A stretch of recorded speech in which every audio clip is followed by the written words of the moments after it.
على العافية يا شباب. برشلونة يقضي على آمال ريال مدريد بتحقيق بطولة كأس الملك ويظفر بها كما فعل برشلونة بنهائي السوبر الإسباني الذي يقيم بالسعودية. وبرشلونة أظهر لنا المعنى الحقيقي للاحترام بعد ما عمل نادي ريال مدريد ممر شرفي يليق بالنادي الملكي بعد خسارته بكأس الملك الإسباني على برشلونة، وتصرف اللاعب الألماني روديجير اللي راح يثير الجدل في الأوقات والساعات القادمة بإسبانيا. وبنظري الاتحاد الإسباني لازم يعاقب اللاعب الألماني روديجير على تصرفه الشنيع اللي صراحة لا يمثل ابدا اي شيء او اي قيم اخلاقيه للاعب كره قدم. فليك تفوق على انشيلوتي وبرشلونه تفوق على ريال مدريد، بس في بعض النقاط المهمه اللي لازم نحكي عنها في مباراه الكلاسيكو الاسطوريه والضخمه اللي قلنا زمان عن هيك مباراه تليق باسم مباراة الكلاسيكو، وبالتحديد مباراة الكلاسيكو هاي أعادت إلى أذهاننا مباريات الكلاسيكو العظيمة والكبيرة اللي كانت تدور بين برشلونة وريال مدريد أيام ميسي وكريستيانو رونالدو. ولكن في البداية خلونا نتكلم عن كارلو أنشيلوتي المدرب الإيطالي اللي عن جد صراحة في هذه المباراة قدم لنا نموذج لريال مدريد، هو أفضل نموذج، بل بالعكس هو أفضل أداء لريال مدريد في هذا الموسم لسببين رئيسية، وبالنظري أهم الأسباب اللي جعلت نادي ريال مدريد يظهر بهذه الحدة وبهذه القوة، وأيضا كان منافس لنادي برشلونة، وهي جودة بلينغهام اللي ظهرت اليوم بخط الوسط،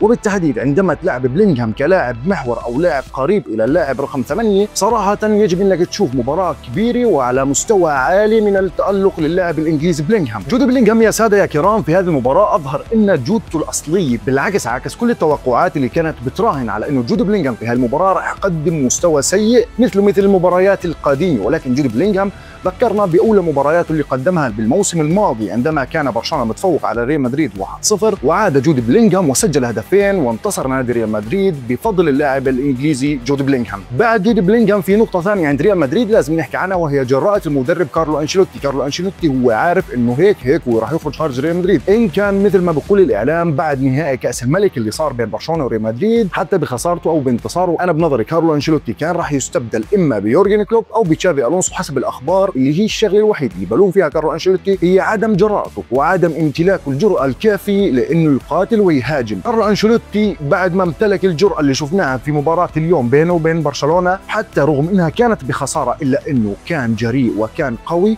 واظهر لنا مدى قوه نادي ريال مدريد. نادي ريال مدريد من بدايه الموسم نقول انه عنده الاسماء اللي راح تساعده انه يوصل، ولكن بسبب الاصابات وبسبب عدم استقطاب لاعبين يسدوا الفراغ في الاصابات اللي صارت عند ريال مدريد، فبالتالي كارلو انشيلوتي لو لعب من بدايه الموسم الى الان بنفس الاسلوب وبنفس الجراءه، انا بنظري كان ممكن نشوف انشيلوتي وريال مدريد بمكان اخر بهذا الموسم. ولكن خلص صار اللي صار، وريال مدريد للاسف موسم للنسيان لن يتذكروا جماهير نادي ريال مدريد. تعبت يا أخي، حرام اللي قاعد يصير فيني يا أخي، حرام. طب بالنسبة لبرشلونة في مباراة الكلاسيكو، كان النجم الأول والأوحد لنادي برشلونة في هذه المباراة أنا بنظري هو النجم كوندي، جولي كوندي، واللاعب إنيجو مارتينيز. لا تستمع بأنه دفاع برشلونة هش، لا بالعكس دفاع برشلونة دفاع قوي وصلب بامتلاكه لاعبين مثل كوبارسي وإنيجو مارتينيز. من بداية الموسم إلى الآن إنيجو مارتينيز بيقدم لنا نسخة مشابهة لنسخة مين؟ لنسخة خافيير ماسكيرانو عام 2015 عندما كان المدافع الصلب الموجود داخل دفاع برشلونة بجواره كان مين؟ كان بيكيه. كوبارسي واللاعب إنيجو مارتينيز بشكله ثنائية عظيمة، ولكن هانز فليك لاحظ بعد نزول مبابي انه صار في فرق السرعات بين إنيجو مارتينيز الكبير بالعمر امام كيليان مبابي وامام فينيسيوس جونيور قبل خروج فينيسيوس جونيور، ولكن هانز فليك كان بيتخذ قرار جريء وسريع. صراحه هذا القرار كنت حابب اشوفه من هانز فليك من بدايه الشوط الثاني، وخصوصا بعد نزول مبابي. لاعب سريع بدك على باله، لاعب سريع غطى عليه، حتى لو اللاعب رونالد اراوخو ليس لديه المهاره الكامله اللي بيمتلكها إنيجو مارتينيز وكوبارسي باللعب الباصات الارضيه والاليه، الا انه ما حدا بشك بانه اراوخو لاعب اسطوري في السرعات ويقدر انه يجاري لاعبين كبار مثل مبابي وفينيسيوس بالسرعه. ومثل ما شفنا فيما سبق تشافي كان يعتمد عليه ظهير لايقاف اللاعب فينيسيوس جونيور وسرعاته وانطلاقاته، ورغم ما قدموا بيدري وسجل هدف وعطى تمريرتين، واحد لرافينيا والثاني ليامال نتج عنها الهدف الاول لنادي برشلونه، الا انه بيدري كان في اسوأ مباراة له أنا بشوفها للموسم هذا. بس تبدأ يا بدري إحنا بننصفك وبنعطيك حقك، ولكن عندما تقدم مستويات متدنية صراحة لازم نتكلم عنك ونقول عنك ما لم تسمعه من قبل. وبصراحة خلينا نقول الحقيقة، إحنا شفنا سوء بيدري بهاي المباراة، مش لأنه بيدري سيء فقط، لا بالعكس لأنه أيضا دي يونغ لم يكن يحاول. والشيء الأخير اللي راح أحكيه عن دي يونغ وبيدري يا جماهير برشلونة هو إنه شيء طبيعي إنه نشوف لاعبين من بداية الموسم إلى الآن بيقدموا مستويات عالية إلا ما يمر لهم مباراة او مباراتين يكونوا باداء باهت او اداء ضعيف نوعا ما، ولكن رغم هذا بيدري سدد وسجل هدف لن ينساه جماهير وعشاق نادي برشلونه. قبل ما نتكلم عن من يستحق رجل المباراه في هذه المباراه بالتحديد، خلينا نتكلم عن المشاكل والمشاجرات والمعارك اللي حرفيا كانت تصير وتدور في ارضيه الميدان. شفنا اكثر من تدخل عنيف بين جافي وبلينغهام، وشفنا اكثر من تدخل عنيف من تشاوميني على لعيبه برشلونه، وايضا شفنا تدخلات لجيرارد مارتن وانيجو مارتينيز. اما يا جماهير برشلونه عن اللي راح تحكوه عن ضربه الجزاء اللي كان ممكن ياخذها برشلونه مع كوبارسي، وايضا ضربه الجزاء اللي كانت صراحه انا بشوفها مستحقه جدا لفيران توريس امام روديجير، الا انه نحكي نقطه منطقيه عن حكم المباراه وما عاشوا من ضغط قبل المباراه وداخل المباراه، وانه يدير المباراه بهذا الشكل الممتاز. انا بنظري بالنسبه للضغوطات اللي عاشها شيء طبيعي انك تلاقي خطا او خطأين يصير بالمباراه، ولكن الحكم الاسباني قدم لنا مباراه جدا ممتازه. طيب جينا لاخر نقطه في الكلاسيكو، وهو من يستحق رجل المباراه. شفنا الاتحاد الاسباني بيكرم اللاعب فيران توريس وبيعطيه رجل المباراه. صراحه انا استغربت، يعني مثلكم انه ليش فيران توريس هو اللي ياخذها؟ فيران توريس لم يقدم اي شيء يذكر داخل الملعب صراحه، يعني غير الهدف ما شفنا اي شيء، مع تواجد لاعبين قدموا مباراه من اعلى طراز، جودي بلينغهام من ريال مدريد وجولي كوندي اللي كان ظل وخيال لفينيسيوس جونيور. اما عن جودي بلينغهام وشفنا منه عجب العجاب. يا جودي يا بلينغهام، شفت بس تحط عقلك في راسك. يا انشيلوتي، شفت لما تلاعب جودي بلينغهام بلاعب قريب الى الوسط، لاعب ادواره لاعب وسط مش لاعب مهاجم. وانا اتمنى انه ما تكون فقط هي مباراه كلاسيكو مثل ما كنا نشوف سيرجيو روبرتو اللي كان جوا مباراه الكلاسيكو تحسه ليونيل ميسي، برا الكلاسيكو تحسه لاعب اخر. وانا اعتقد انه جود بلينغهام كان بيستحق رجل مباراه الكلاسيكو لهذا اليوم. اما الان راح نروح على دوري الابطال وراح نلقي نظره على مباريات دوري ابطال اوروبا بالنسبه للنهائي. برشلونه في مواجهه الانتر وباريس سان جيرمان يواجه نادي ارسنال الانجليزي. خلينا نبدا في البدايه مع مباراه باريس سان جيرمان ونادي ارسنال الانجليزي، الفريقين اللي تواجهوا بدور المجموعات، وانتصر نادي ارسنال 2-0 على نادي باريس سان جيرمان. ولكن باريس سان جيرمان وقتها كان يقدم لنا اضعف مستوياته لهذا الموسم. بعد باريس سان جيرمان تفجر ثم عاد وانتصر على مانشستر سيتي وشق طريقه الى نصف نهائي دوري ابطال اوروبا ليتواجد بالمربع الذهبي لدوري ابطال اوروبا. في البدايه خلينا نبلش مع كتيبه المدرب لويس انريكي اللي بيعيشوا في راحه بعد ما حسموا الدوري قبل جولتين من الان. وهنا بنظري باريس سان جيرمان من ناحيه الراحه راح يتفوق على نادي ارسنال اللي ارسنال بنشوفه في الدوري الانجليزي بيتعثر تعثر ورا تعثر. باريس سان جيرمان مع ديزيري دوي اللاعب الفرنسي المتفجر رفقة نادي باريس سان جيرمان بالفترة الحالية مع ديمبلي مع كفارا. وهنا كتيبة المدرب الاسباني لويس انريكي في حال قدروا يخرجوا بنتيجة ايجابية من ملعب الاميريتس، انا بنظري باريس سان جيرمان راح ينتصر ويقصي نادي ارسنال في ملعب البارك دي برانس. وميكيل ارتيتا باعتماده على الثنائي المتفجر بالفترة الحالية ساكا واللاعب ديكلان رايس مثل ما عمل مع ريال مدريد بده يرجع يضرب نادي باريس سان جيرمان باستذكاره لدوري ابطال اوروبا وبالتحديد في دوري المجموعات بعد ما انتصر على باريس سان جيرمان 2 مقابل لا شيء. وهين نادي ارسنال راح ينزل على الملعب الاميريتس بقوه وعنفوان، راح يفرضوا نادي ارسنال على نادي باريس سان جيرمان. وهنا يا نادي باريس سان جيرمان ويا لويس انريكي اذا بتعملوا مثل ما عملتوا مع نادي ليفربول بملعب الانفيلد وتضيع الكره ورا الكره، انا بنظري فرصه تاهل نادي باريس سان جيرمان الى نهائي دوري ابطال اوروبا ستكون 2%.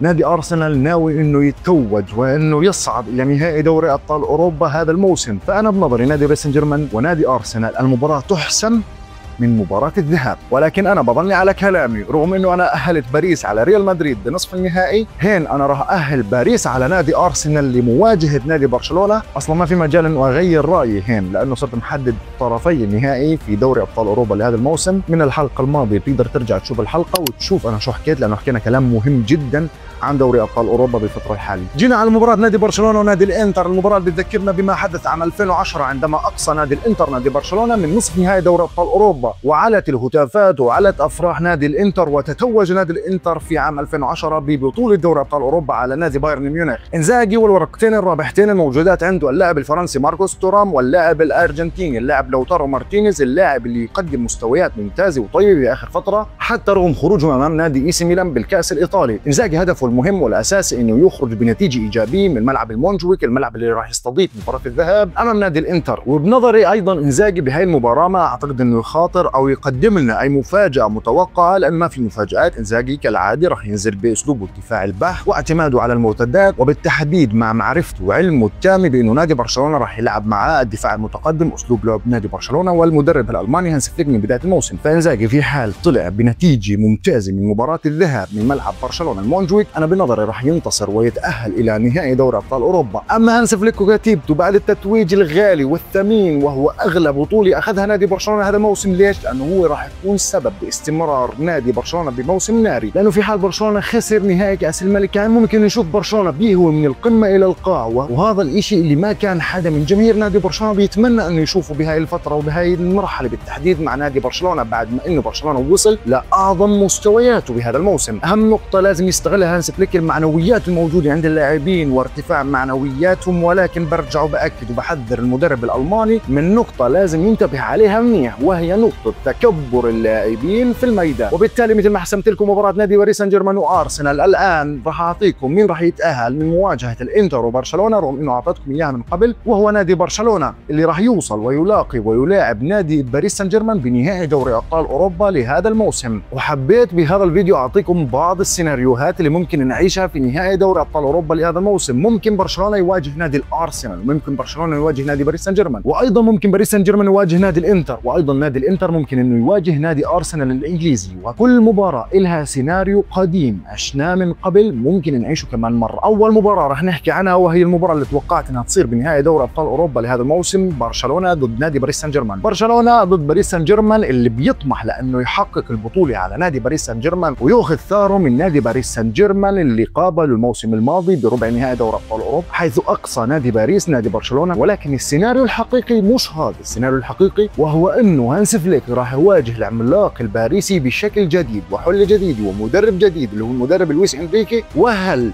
هانس فليك راح ياخذ ويظفر بالبطوله للمره الثانيه امام نادي باريس سان جيرمان، ولا باريس سان جيرمان راح يعمل لنا مفاجاه ويغير كل قواعد اللعبه وياخذ البطوله من نادي برشلونه مثل ما عمل بنفيكا امام نادي برشلونه فيما سبق؟ وثاني سيناريو مباراه عندنا لهذا اليوم وهي مباراه نادي ارسنال وبرشلونه.